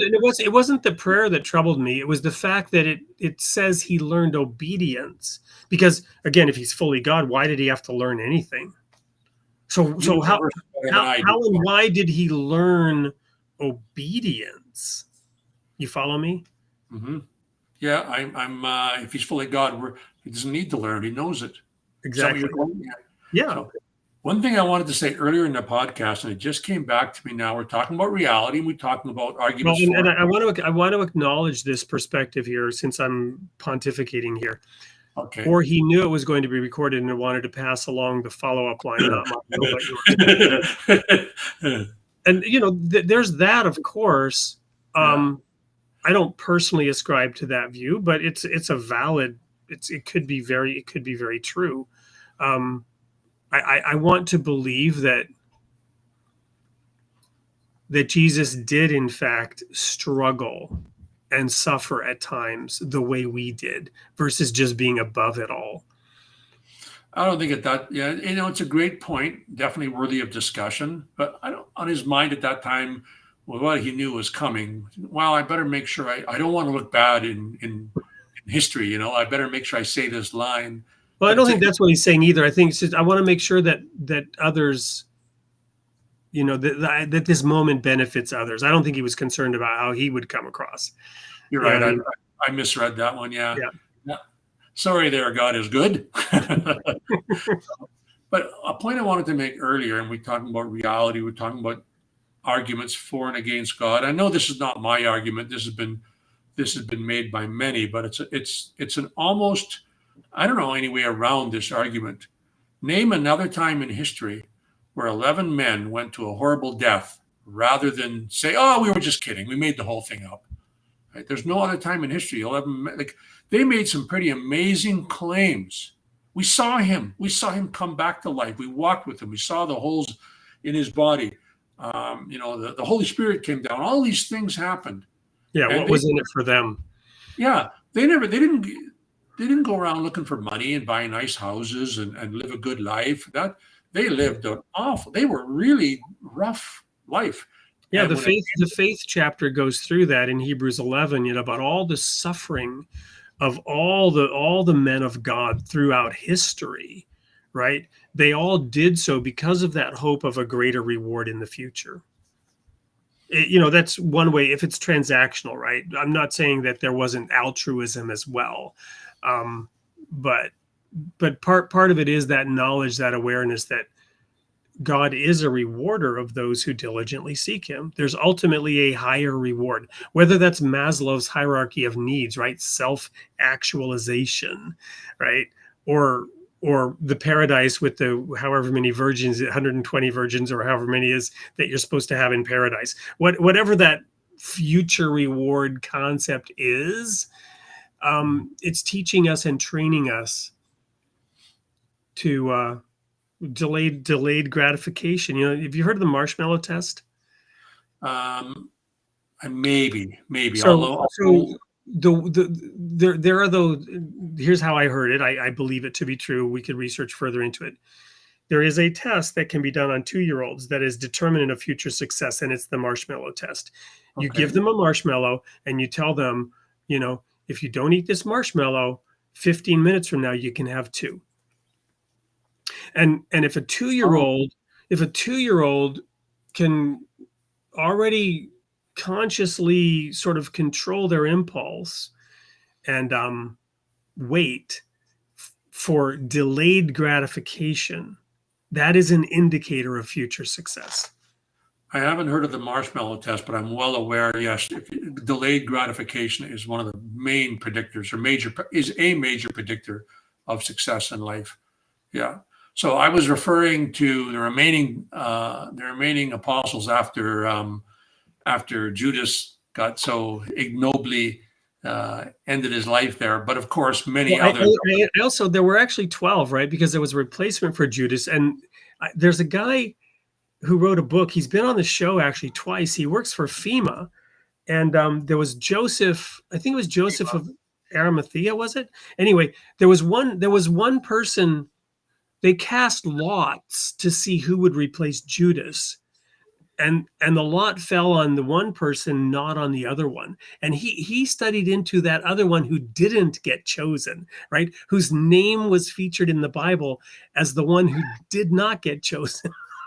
Anyway, was that during the first in 49, in the year 49, they had their first what was it called, the conference they had? And that's when they chose. I think it was right after the crucifixion. It was shortly thereafter when. Okay. I don't think it was 49 because it would have been, but it was like there was one in Jerusalem in 33, if that is indeed is the correct year. Yeah, you're probably right. They would have done it right away. Yep. Yeah. I think, correct me if I'm wrong, Wade, someone said John the Evangelist did not die a martyr. That is correct. So you were right about the 11. But is that not disputed? Is that not? I thought that was disputed. I don't think so. Everything's disputed, right? Oh, I wanted to make one comment. Just so people are aware, there's this thing called the Biblical Archaeological Review, BAR.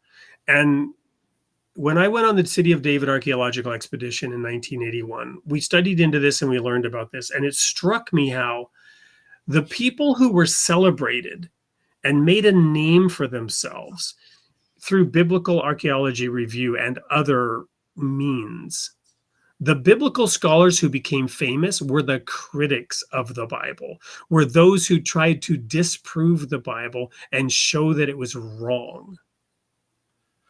Well, those were the ones that, and speaking of retractions, the retractions were made in a very slow, subtle way later and did not diminish the stature of somebody who had made their name with some major theory about how the Bible was wrong. That always sort of fascinated me, that even in that field you would gain recognition by being a critic of the Bible.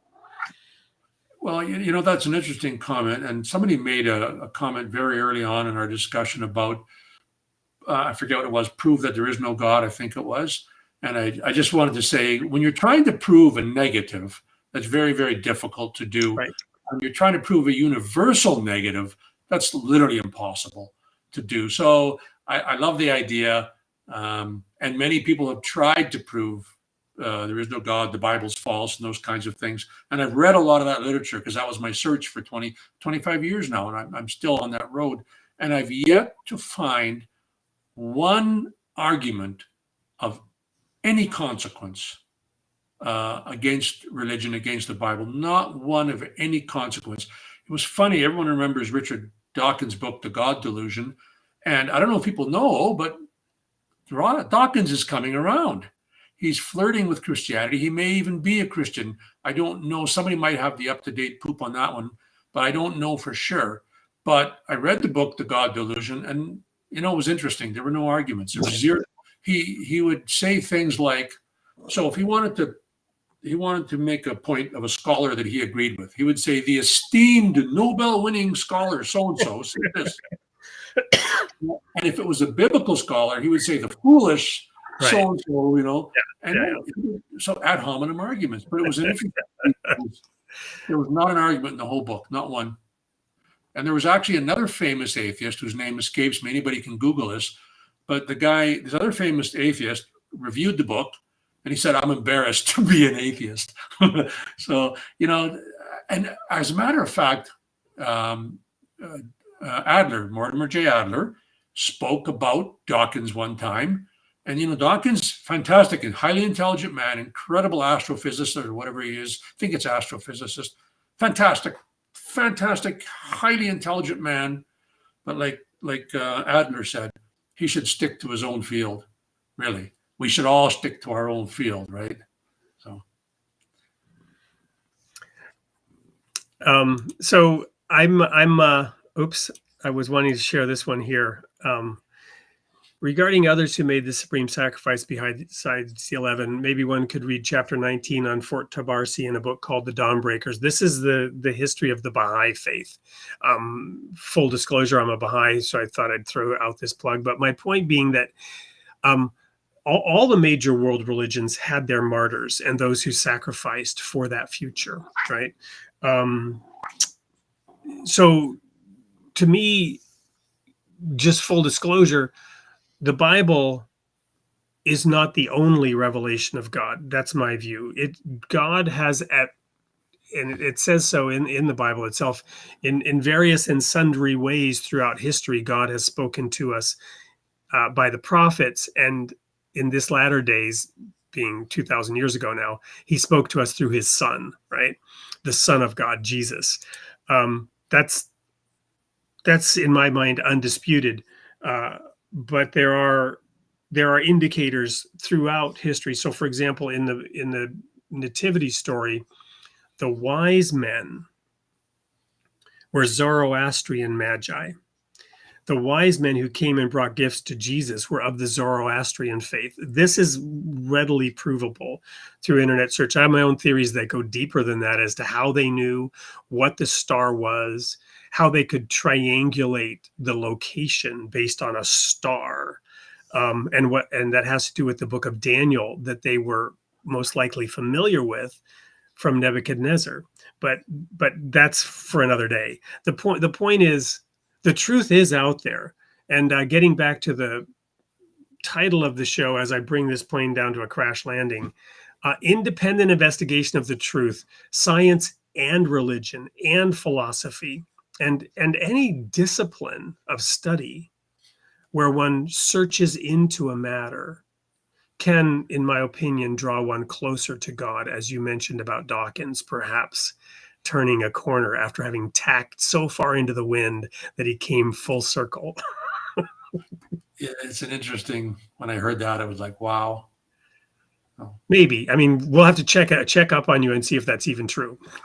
Yeah, I cannot confirm nor deny that remark. It is rumor at the moment, but it's pretty. I think it's a fairly solid rumor. He's coming around. That's the best way I can say it. Yeah.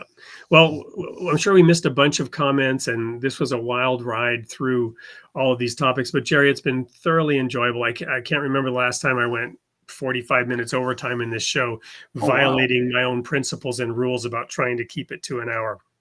But I'm going to give you time now to share the last word. Of course, I will then air the sneak peek for next week's show, and remind everyone too, Sunday morning at 8 a.m., we'll be having Mertash Olsen as well. I don't think that sneak peek is for him. I think it's for next Thursday's show, and I'm confusing everybody if I even have it straight myself. But having said all that, we'll play the sneak peek in a moment. You now have the last word. What do you want to leave the audience with, and perhaps a reminder of how and when they can listen to your they can catch up real quick on your podcast with that one episode, and then follow you in your future episodes on the Father podcast as well. So tell us about all that and anything you want to share here at the end. Okay, so yes, the Surrogate Dad podcast right now is just on YouTube, and it's YouTube/@Surrogate Dad, I believe. I'll have it on the audio podcast soon as well. It's just brand spanking new, and I literally the videos are still wet, so they're still dripping, they're still new. The last thing I'd like to say to everyone is keep an open mind and go and read things for and against your beliefs. And I have no fear of reading and studying science and studying atheist books and that. I have no fear. As St. Paul said, if we're wrong, we're to be pitied. I don't think we're wrong, and I doubt I'll ever be proven wrong. So go boldly forward and seek the truth. And yeah, I'll leave it at that. Seek and you shall find. Knock and it shall be opened. Ask and it shall be answered. Perfect. But you got to do the work. There you go. You got a better ending than I did. You got to do the work. Yeah.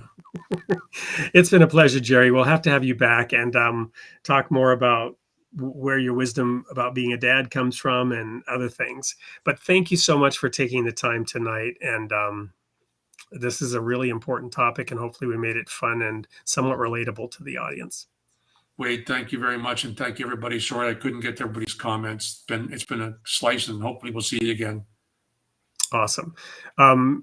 We'll now air the sneak peek for next week, and I'm signing off now. We'll hopefully see you there 8 p.m. Thursday and 8 a.m. Sunday morning. Until then, may God be with you.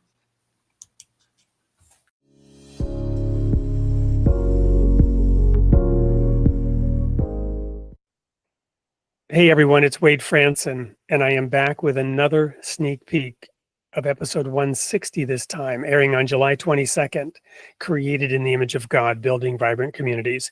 I'm here with John M. of Sober Speak, talking about a topic of incredible importance, one that has touched me deeply throughout my life, having had an alcoholic mother and siblings who struggled with alcohol. And recently, as some of my listeners and readers of my Substack know, a sister who struggled all her life with addictions and tragically, ironically, had her life taken just about a month and a half ago by a drunk driver. So I'm really honored that John is here in the studio with us today to speak anonymously, but you'll hear his voice. You just won't see him about this topic. Welcome to the studio, John. Thanks for having me, Wade. I appreciate it.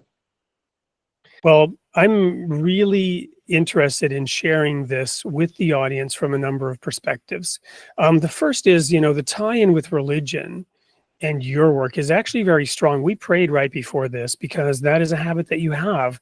And the steps that you would recommend, the traditional steps of the Al-Anon project, always include a higher power. Tell us just briefly about how that higher power plays into helping people have hope and overcome their addictions. Oh, I just got chills going up and down my spine as you asked that. Just let me say, when I came into the program of Alcoholics Anonymous many years ago now, I've been blessed to be sober a day at a time for quite some time, since 1989. And I had very little to do with God. I was agnostic at best. I didn't even do foxhole prayers or anything like that. But as I sat around the table and listened to people share their experience, strength, and hope about the God of their understanding, all of a sudden things started to resonate me, and I started to live my life in a different way, and I started to practice in a different practice living, I guess is what you would call it, in a different way, and I was able to grasp onto and get hold of this thing that is a higher power in my life. Now, that higher power has taken many shapes and forms as I have continued in sobriety. And I always say that I pray to God that I hope my conception of God and what I believe about Him is not the same thing now that it is going to be in 5 years from now. And so, short story answer to your question is that this God of my understanding and the God of and the God that I see working in the rooms in Alcoholics Anonymous is very real, and it is something that I watch lives change on a daily basis. I'm so thankful that I get to be on the front lines of watching lives change on a consistent basis. Well, that's awesome. Seeing the mighty hand of God at work in the life of an individual. It's easier to move a mountain than to really change the heart of somebody. I'm reminded of one of my favorite jokes. How many psychologists does it take to change a light bulb? Only one, but the light bulb really has to want to change. So the follow-up question to conclude this brief sneak peek is, I was just at a meeting, a religious spiritual meeting last night, in fact, and somebody mentioned something called, I think it was a book called Depths of Despair. And I first I thought he said depths of despair, but no, this was Depths of Despair, talking about young men who are increasingly committing suicide. And I mentioned my sister, right? So how does one instill that hope when people are at that rock bottom level? Yeah, so I could tell you from an Alcoholics Anonymous perspective, which I've been a member of, like I said, for many years, it's not really trying to instill hope in somebody else. It is really about sharing our own experience, strength, and hope, and how we got out from the depths of despair. And either people take on to that or they do not. I had somebody call me yesterday. It was a mom and her sister, and they were asking me, what do I do for my son who is in jail right now, and his father's about to pass away, and we can't seem to get him on the straight and narrow. And what I said to them is, real simply is like, I don't know what you can do. What I would advise though is you take care of yourself. Right, you get into Al-Anon, or you get into some sort of therapy, or you do whatever you have to do for you, and let him, the gentleman, find his own bottom, and either he'll find it or he won't. By God's grace, I don't know why, he reached down and picked me up by the scruff of the neck, sat me in Alcoholics Anonymous, and I've had a life beyond my wildest dreams. But I know that doesn't happen for everybody, and I feel for them. But all I can say is, you just take one step at a time, share your own spirit, share your own experience, strength, and hope, and continue to carry light that comes from within you, and hope that people latch on to that. Well, thank you, John, and thank you for being in the studio for this sneak peek. I can promise the audience that, as always, this will be a raw and real discussion, one that there will be many nuggets of, I believe, divine inspiration that will arise from it, that will be of hope and encouragement to everybody that listens in. So you don't want to miss it. It's episode 160, and it will air at 8 p.m. Central Time on Created in the Image of God, as always. Until then, may God be with you.